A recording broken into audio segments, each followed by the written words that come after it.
Hey guys, it's Ty and welcome back to my channel. So it's finally that time of year where we can start posting our end of the year videos. We're making our end of the year list. And in this video, I'm going to talk about all the books that I have DNF'd this year in 2023. So I've only DNF'd 14. At the time that I'm filming this, I have read a little over 100 books this year. So DNFing 14 is really not that bad.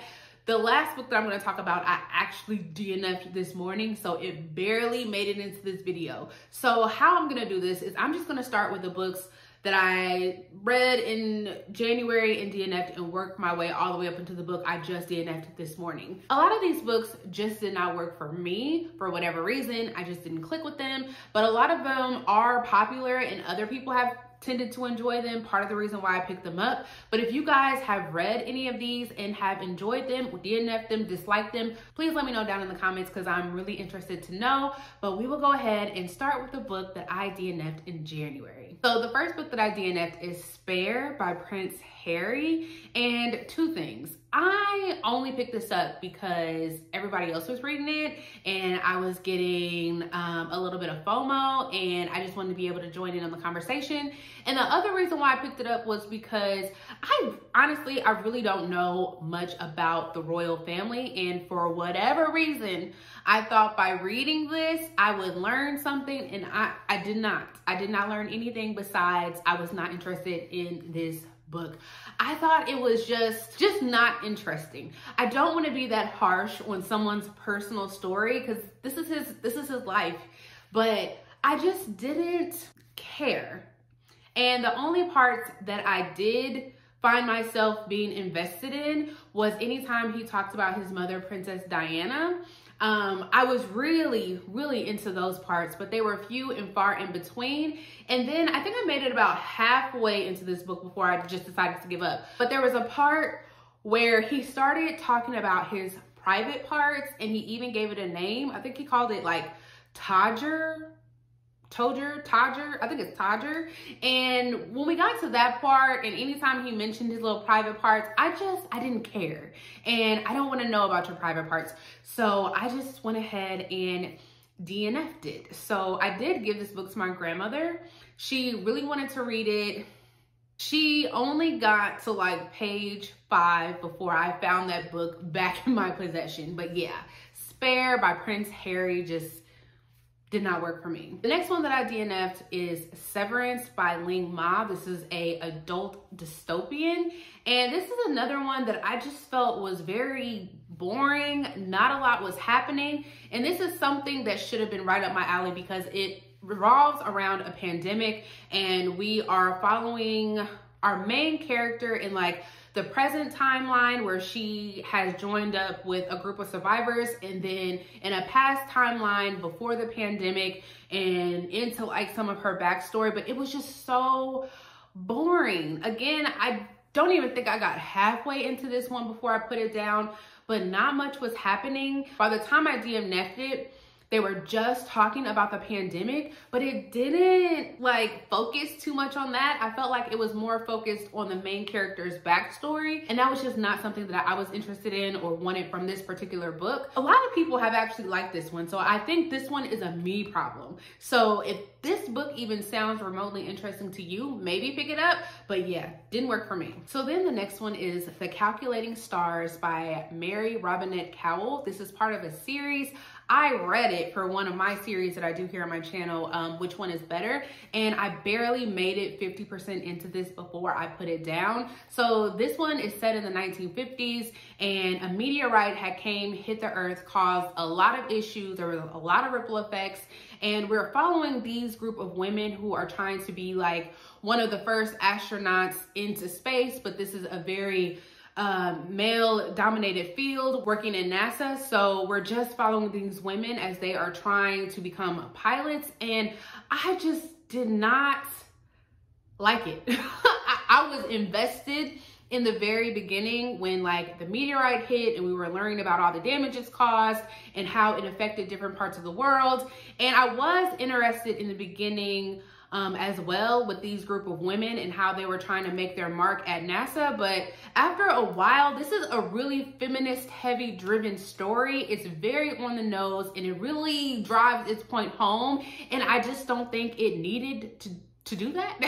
And it just took away from the story. I'm pretty sure a lot of people have enjoyed this one. I have not seen a lot of reviews for the other books in the series, but for this one, I think people have enjoyed it, but I didn't. So then we have 100 Loves of Juliet by Evelyn Skye.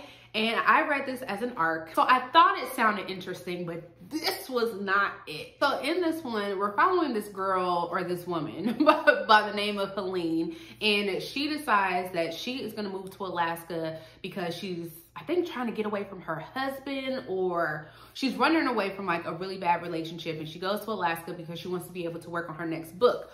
While she's there, she meets this fisherman by the name of Sebastian. The weird thing about Sebastian is he is the exact same guy that she has been writing about all of these years. We jump to these like short stories. One of them is like Romeo and Juliet. They're like different love stories based off of Romeo and Juliet, but they're with like different characters in different situations. And so we have that main story that's going on with Helene and Sebastian, and then all of these like mini vignettes. The amount of time the word vignette was used in this story is insane to me. And I just did not like it. I did not like the little vignettes we were getting. They were not interesting. The only one that was interesting was the one that actually was pertaining to Romeo and Juliet. But all of the other ones, it just kept taking me out of the main story. I also just was not really invested in Helene and Sebastian and their whole relationship. I just felt like he was kind of mean to her, which there's a reason why, but I just wasn't vibing with it. I just didn't like it. I did not like the story, so I DNF'd it. Then we go on to another arc. It is called At the End of Every Day by Ariana Rouge, I think is how you pronounce her last name. So this one revolves around this girl that works at an amusement park, and a really famous celebrity died on one of the rides there. We get these chapters where the main character's brother, I believe, is writing her letters telling her to be careful at this amusement park. And this story was so boring. It's not a short story, but it's a shorter story. And I don't understand the purpose. Nothing mysterious was happening. I could not care less on why that celebrity died. We got so much information about this amusement park that I just don't think was needed. I think maybe somebody who's never been to an amusement park would maybe appreciate this with how much detail it's giving, but I don't think we needed that much detail about this amusement park. And then we started getting these backstories into the characters. I just didn't like it. I don't think I've seen any good reviews for this one, and I haven't seen a lot of people picking it up. So if you guys have picked this one up or attempted to read it, let me know. I'm curious to see what you guys have thought about this one, but this just was not it for me. So then the next book that I read or I attempted to read is, I think, like the first book in another series, is Paradise 1 by David Wellington. This is, it's supposed to be like a adult sci-fi horror, and I did try to do a buddy read with Nakia over at Nakia's Hideaway and Tori over at Tori Morrow. I will have their channels linked down below, but none of us finished this. Me and Nakia actually dipped out of this one early. I think Tori tried to push through it, but we ultimately all DNF'd this story. All I remember from this one, I DNF'd it at 14%, so I didn't even get that far in, but all I remember from this one is these group of people were getting sent to another planet. And honestly, that's all that I remember from this one. It started off great. It had a great introduction into the story, but then there started to be like a lot of action with nothing happening. And for this to be a horror book, nothing horrifying had happened. I just said that I got 14% of the way into it. 14% was like, I think almost 100 pages. This book is thick. I think it's over 600 pages. By the time I DNF'd it, these people were still stuck on the ship. And a lot of, like I said, a lot of stuff was happening, but nothing interesting or anything to keep my attention was happening. I didn't really care about any of the characters. Yeah, this just did not work for me. I have heard from people who were able to finish this book that they were not a fan of the ending. So I guess I'm not that upset that I just went ahead and decided to put that one down. So the next one that I DNF'd is The Inheritance Games by Jennifer Lynn Barnes. This is like a booktube darling, but it just did not work for me. So this is I think it's like a young adult mystery. And so we followed the main girl. I don't even remember what her name is. Well, we follow the main girl who learns that she just inherited a lot of money from this man that she does not even know. In order for her to get her inheritance, she has to go and stay at this mansion along with this man's grandsons, and she has to like go through a lot of different like tests or challenges or whatnot in order to try to get her money. This is compared to Knives Out. I'm probably one of the only people who haven't seen Knives Out, so I'm not sure if that is a good comparison, but this just did not work for me. I did not click with the 4 grandsons. None of them I clicked with or enjoyed learning about, reading from, nothing. And then like the test that she was supposed to be going through, at the time that I DNF'd it, only one thing happened. Like she only did like, I keep saying like tests, challenges, whatever. She only went through one of the games. So she only did like one game, and I was over 100 pages. And I just thought that that was gonna be more of the story, and it wasn't.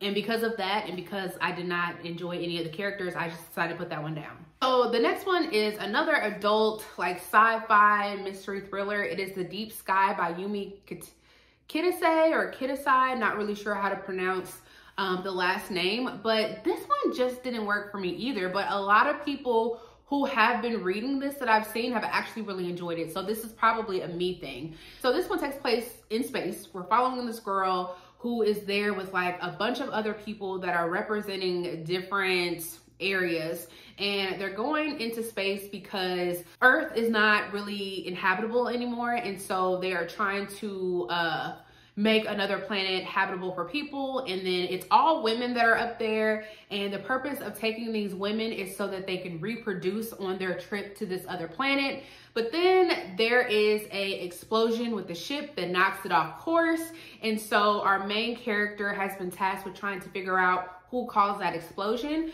But then while we're looking into that, we are also getting this character's backstory. We're learning about the tension she has with her mom. We're learning how she got chosen for the trip and the things that she had to do to prepare for the trip. That all sounds great. But at the time that I was reading it, it just did not work for me. It was slow. And I was more interested in her journey to get to this trip and all the things that she had to do, more so than the actual trip and trying to figure out who caused this explosion. Like I said, other people are really enjoying it. So if that sounds good to you, I would actually recommend this one, because maybe it's more of a me thing and not necessarily the book. Next, we have Goldilocks by Laura Lamb. This is another one that takes place in space, and it starts off with these group of women who have stolen a spaceship and are going into space. And then there's like some backstory on these group of women, and yeah, I DNF'd this at like 30 pages. So that's all I got to tell you. I had put up on my Instagram story at the time that I read this that I was thinking about DNFing it, and one person sent me a message and said, if you DNF it, you won't be missing anything. So that was my cue to go ahead and just put this down. I just wasn't interested. And usually I would give a book way more than just 30 pages before I decide to put it down. But this was just not interesting to me. It was so boring.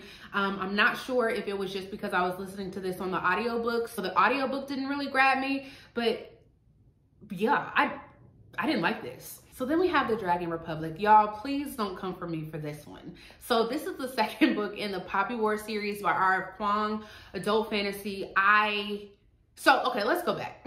So when I read The Poppy War, I gave that 3 stars. There was a lot of stuff that I liked, a lot of stuff that I didn't like. It just felt very middle of the road for me. So I was very nervous and hesitant to go into this, because with that 3-star rating for the first book, I just was not sure how I was going to enjoy this one. But when I was looking at a lot of people's reviews, everybody was saying that the series gets better.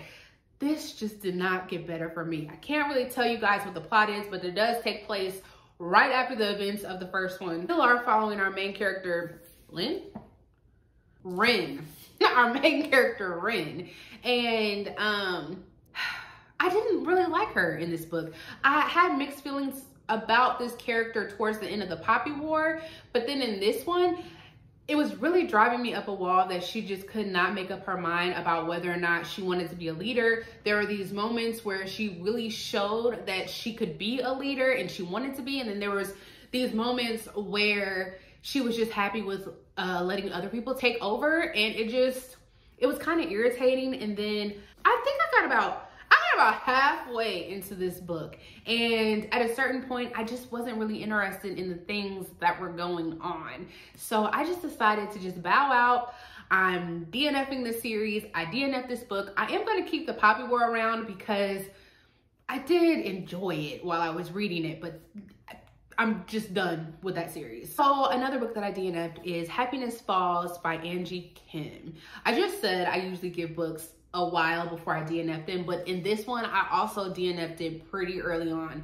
I was not vibing with the main character, who we are primarily getting the story through, at least at the time that I was reading this. In this one, this father and son had went on a hike, something I believe they've always done.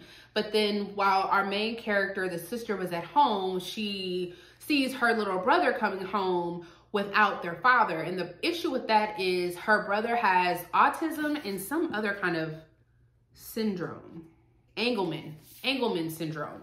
So he should not have been coming home without their father. And so the story is basically trying to figure out what happened to the father.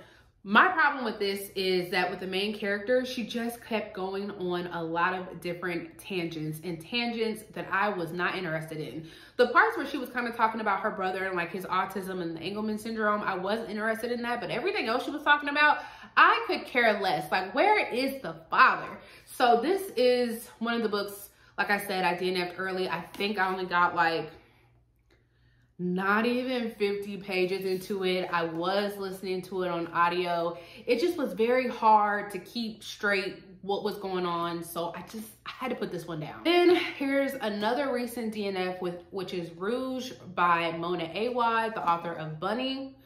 I said this in one of my recent reads when I was talking about this book, that I should have known that I probably was not going to like this because I was not a fan of Bunny. And if you are somebody that really enjoys Bunny, then I think you would really love this book. But in this, we are following our main character. I don't be knowing these people's name.